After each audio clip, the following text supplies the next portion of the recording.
Hello, and welcome to episode 54 of the Talk Witchcraft podcast. In this episode, Maggie and I will be talking all about the history of witchcraft and the witch archetype. You're listening to Talk Witchcraft. On this podcast, we talk about witchcraft as a lifestyle and discover how to merge magic into your daily life. Every week, we'll demystify witchy topics like tarot, astrology, crystals, herbs, and more as you develop your personal brand of magic and create the life of your dreams. We're your hosts, the Mystic Sisters, Erica and Maggie. In this segment of the show, we choose a tarot card for the week, and we look for moments that relate to this card in our daily lives. So for this episode, we chose the Four of Pentacles, and the theme of this card is stability, particularly material stability. So in the Four of Pentacles, there's a person who I think is in control of their money. They have a pentacle on their lap, and it's held inside a square that he is making with his arms. And then he has two pentacles that are secure under his feet as if they are supporting him, and a fourth pentacle placed on the top of his head on his crown, which is less secure. So that could represent different types of investments that are supporting, really secure and kind of risky. But that's sort of the theme of stability and resting that we see in the fours, because the person isn't stressed about money, they can rest their mind. The thing to remember is that pentacles aren't just about money. Pentacles are about all the different material possessions and physical realm experiences. So these different secure and risky investments and the supporting coins could be having a secure job that pays the bills and testing out starting a business on the side. Or it could be building up your skills by investing time in practice, but taking chances on new techniques that will help you improve more quickly. So don't limit your interpretation to only considering money. So do you have a story about the Four of Pentacles? I am going to be interpreting it as money, even though I told you not to interpret it as money. Well, you didn't say not to, you said it doesn't have to. I just paid off all of the debt that was related to my marriage. Hooray! So I am free of all of that marital debt. The only debt that I have left is mine. It's my car and my student loans, and then of course the mortgage for my house. All of the debt that I accrued during my marriage is now gone. So huge milestone. So now kind of the risk that I'm taking, the difference is I'm doing a lot more in terms of thinking about retirement, in terms of building my wealth, building up my savings, doing a lot more figuring out how I want to use my money and where I want it to go and how I want it best to serve me. Nice. So figuring out different levels of security, like the guy. How much do I want to keep for myself? How much do I want to, put out into the world in the form of investment? How much risk am I willing to, do I want to play the stock market? Probably not. That's really scary to me. But definitely retirement accounts, that kind of stuff. I'm more of a saver than a stock market wealth builder. Well, for me, kind of similarly, we've been figuring out what we want to do, my husband and I, Dana.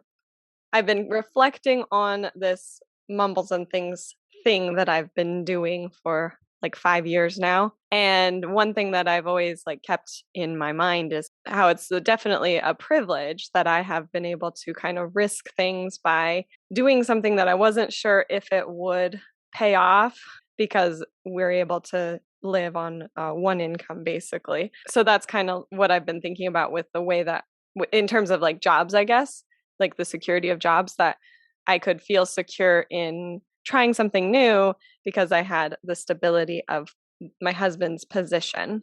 We had guests this weekend for a polo tournament, and someone was asking what I do. It's always kind of an awkward thing of trying to describe what I do. I've settled on content creator, but it did make me start thinking about things in these terms. Shall we move on to our main topic? So we are talking about the history of witchcraft and the witch archetype. And so we have this word, a witch, which it seems to have a power of its own. no matter who you say it to, there's always some sort of reaction. Like when I was talking to this person from my story, I said I teach witchcraft online, and it definitely took them aback because I know they were not expecting that at all. And so then their reaction was the good kind or the bad kind. And later he apologized because he was like, of course, it's really rude of me to assume you would be associated with the bad kind. But anyway, that's kind of what we'll be talking about today is this perception of witchcraft and how it's changed throughout history, because this 5-letter word really does contain the mysteries of humankind. It encompasses fear and magic, mysticism, nature, all of these things in a swirling potion of history.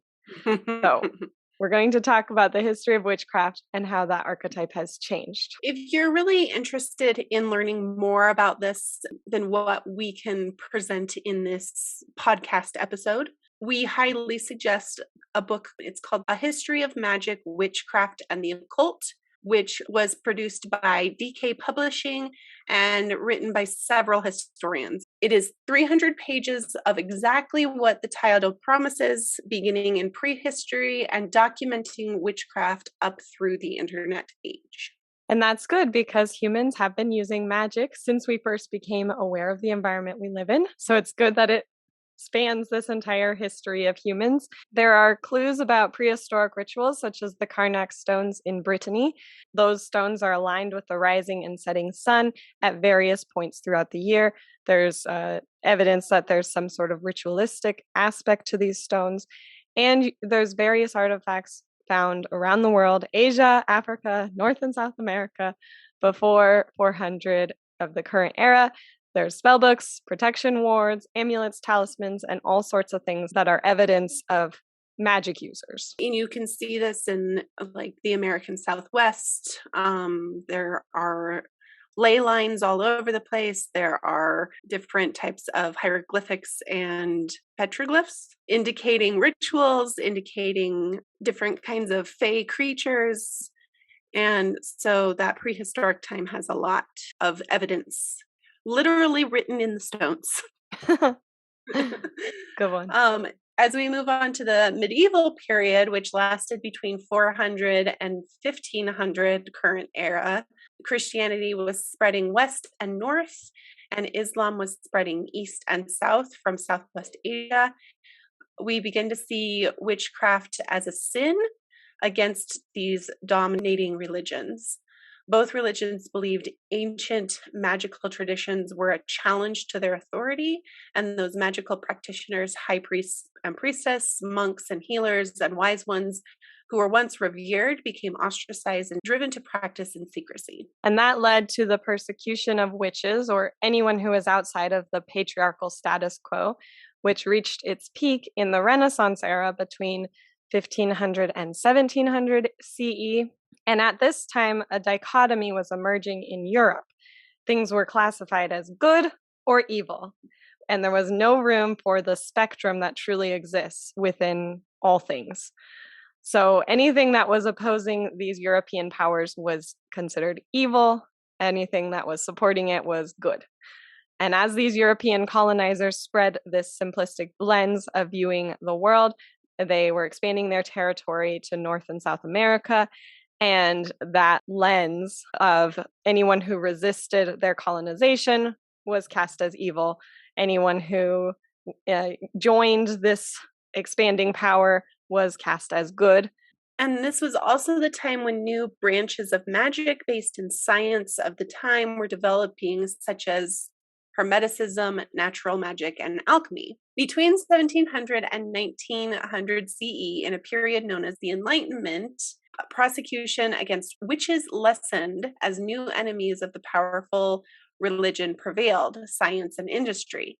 People revolted against the oppressive religious power in the name of individual freedom and creative expression. This created space for magical practitioners to reemerge from the shadows with traditions such as the Golden Dawn and voodoo. I just listened to a podcast from Mystery Team Inc. all about it, the Hermetic whatever of the Golden Dawn and Order. Yes, thank you. Oh my gosh, they were insane. Yeah, but so Have much of you? what practices come from them. Like, Well, and like, so I didn't know all that Crowley was part of it, mhm. and that he was basically ostracized and told, like, yeah, no, you're not a member of this. Right, and then he made Thelema, or however you say that. Yeah. So anyway, it was crazy. And I had to make sure that you knew about it, which of course you did, but Yeah, it's definitely like a controversial group to bring up, but they're like so much of what we practice now comes from it. Like the tarot basically all comes yeah, from it. right. Well, and I mean, as I was listening, they had those like different levels of where you lie in the order, which reminded me of the Masons, but it also reminded me of Mumbles Academy. Oh yeah. Only we're not quite so strict with our quizzes. Right, yeah, it's not like if you get it wrong, you're ostracized. Right, exactly. Anyway, And then from 1900 to present day, the popularity of witchcraft and the use of magic has only grown. So, witches have been represented in media such as The Wizard of Oz, many Disney classics, and television shows like Sabrina and Charmed. And the witch has also become an empowering symbol of the feminist movement, all of which we will talk about more in a bit. believe me, this was a very brief history because I could talk about the Enlightenment period and the occult and Sir Arthur Conan Doyle and all of his seances for hours and hours and hours, but I won't. So, this very brief history illustrates the way the perception of witches and witchcraft has changed across time and space. Witches are benevolent spiritual healers in some views, and to others, witches are dangerous beings who cause harm. Right. So that's the archetype of the witch, which. We will talk about that. Before we do, let's have a word from our sponsor. At Wicks and Wax, our candles are convenient, making them the perfect tool for your next spell. If you aren't out of the broom cupboard yet, Wicks and Wax candles are the perfect tool for your witchcraft practice. Just ask Cassie. I use wicks and wax candles to keep my practice a secret. Since they are a common household object, it doesn't raise any suspicions if I have a candle burning. No one has to know it's drawing love into my life. We strive to bring the 4 elements into each of our homemade candles. Our patented blend of wax represents earth when solid, and as it melts, turns into the water element.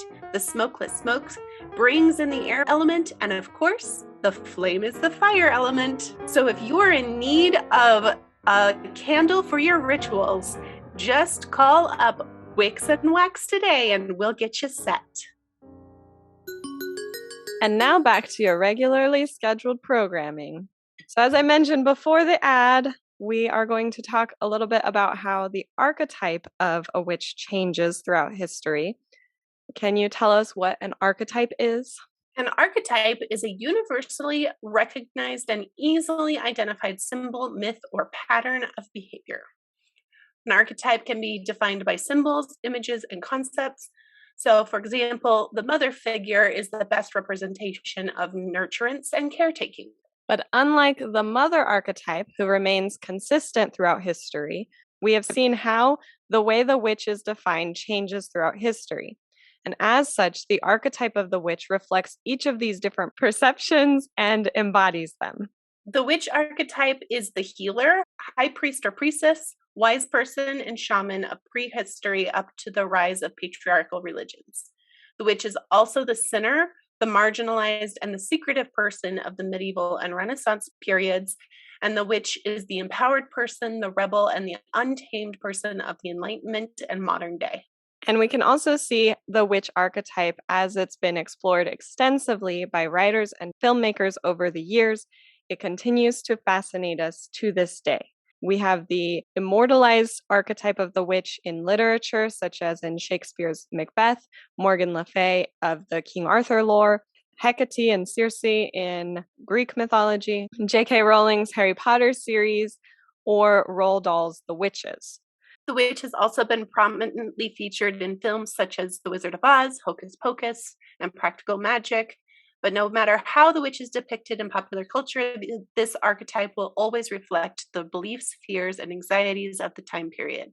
And that's what makes the witch so interesting. Something that I've noticed about myself as I'm learning more about the witch and coming into my own beliefs and practices is that as I read and as I watch and learn more about history, I'm finding that anytime a woman in history is perceived as evil or overbearing or any of those negative traits, and in particular I'm thinking about, because I'm reading Philippa Gregory's War of the Roses novels again, Elizabeth of York throughout history and in other works of literature and media is portrayed as a witch, as this horrible monster who was determined to and ambitious for her family, pushing things, the puppet behind the stage. She's portrayed very badly. But Philippa Gregory takes on this aspect of her being a witch and displays that ambition for her family as more of a positive trait of protection and wanting the best for her family and wanting good things to happen and wanting bad things to not happen. And I'm finding that more and more as I'm seeing true women portrayed in history that way, trying to look at them through that lens of the witch archetype, of who they are and what they're being represented as and who they probably truly were and why they were portrayed that way. Yeah, it's interesting that example using that word ambitious, especially because we chose this for Capricorn season. But I do think that any woman who tries to do something that is beyond what the status quo has set, anyone who's ambitious or has goals and dreams, is labeled as a witch or bad or evil in some way in order to bring her down. And it happens with men too. It's not like a gender thing specifically, but it is very much more frequent with women labeled as witches.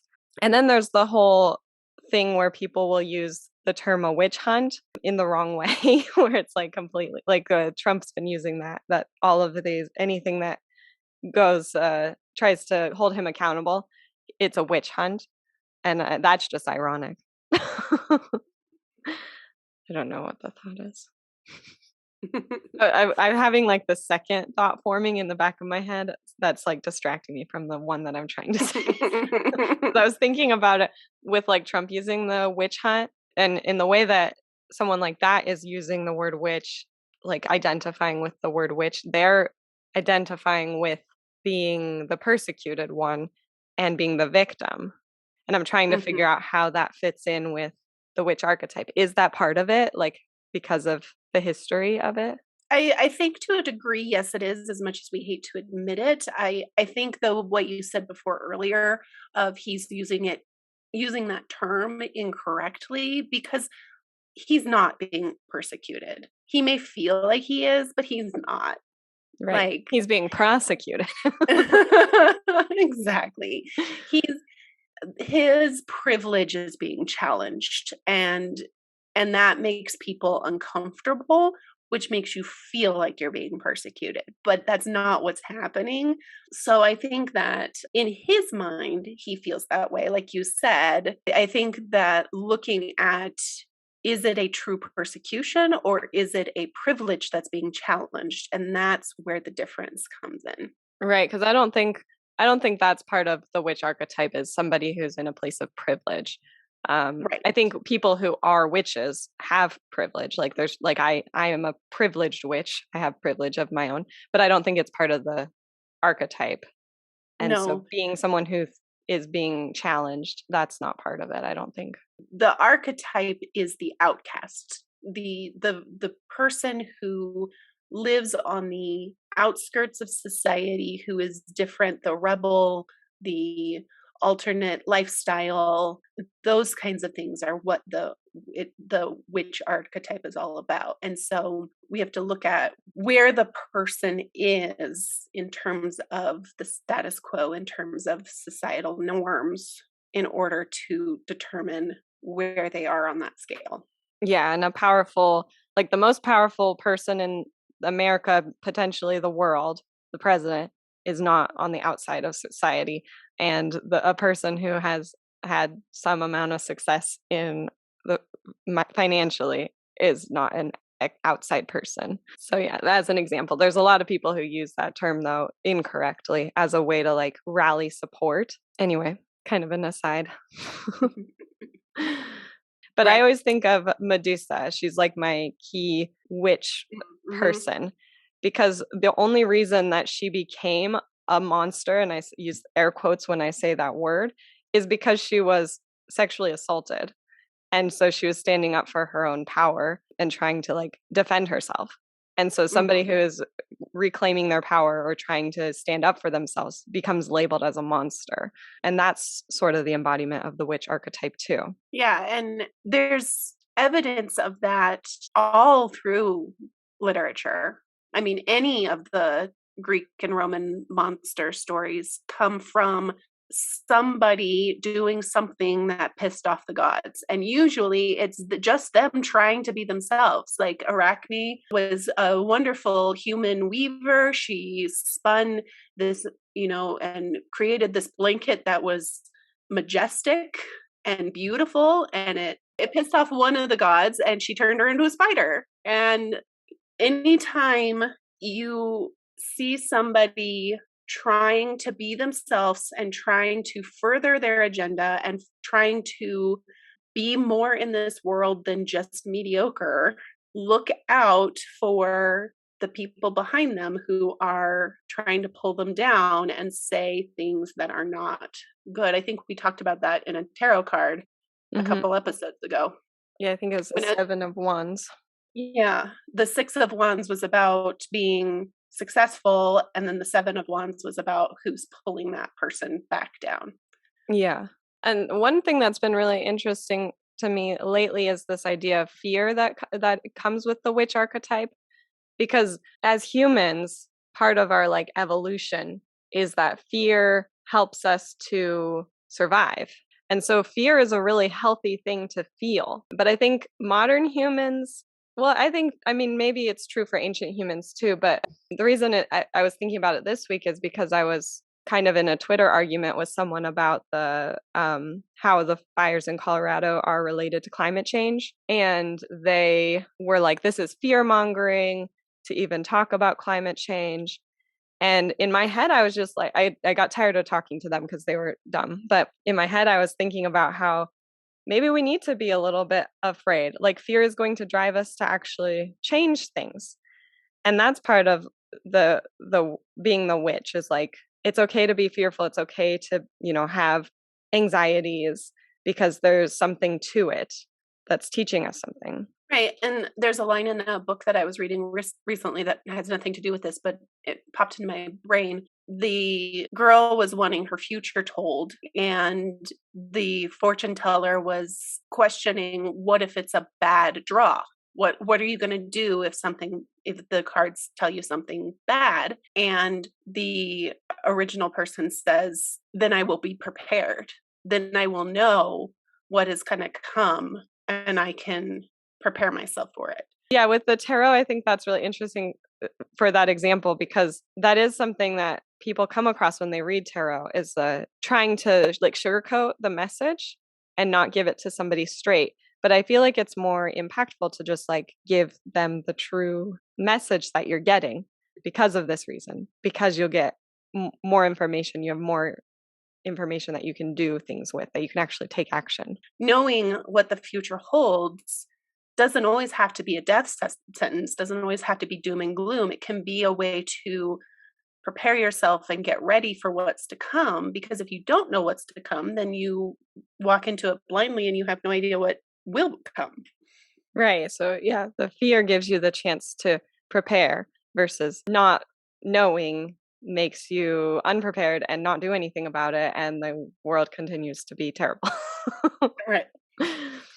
In regards to looking at the people who are dragging anybody down, we can also look in our modern world as well, with when Hillary Clinton was running for president. There was a bunch of people, myself included, because I was still part of that status quo, patriarchal status quo of she's not ready, she's got so much baggage, all of these things, essentially calling her a witch in many cases. And, I think about it with AOC. I even see it sometimes with Sarah Palin, even though I don't agree with her politics. There's been a lot of like calling her stupid and calling her names. Like there's whenever we are putting somebody down, we need to examine where it's coming from and what which archetype we're adhering to and why we're doing it.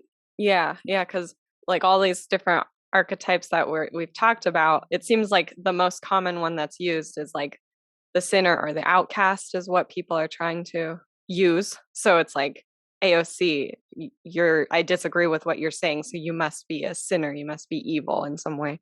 So with all of that in mind, if you are interested in embracing all aspects of this witch archetype and living as this modern witch, encompassing all these historical witches, we have a couple of things that you can do. The first is to embrace your receptive power. So the witch archetype is all about tapping into the power of the receptives. So it's important to embrace your own passivity. So much of our culture is about pushing forward, being productive, and taking action.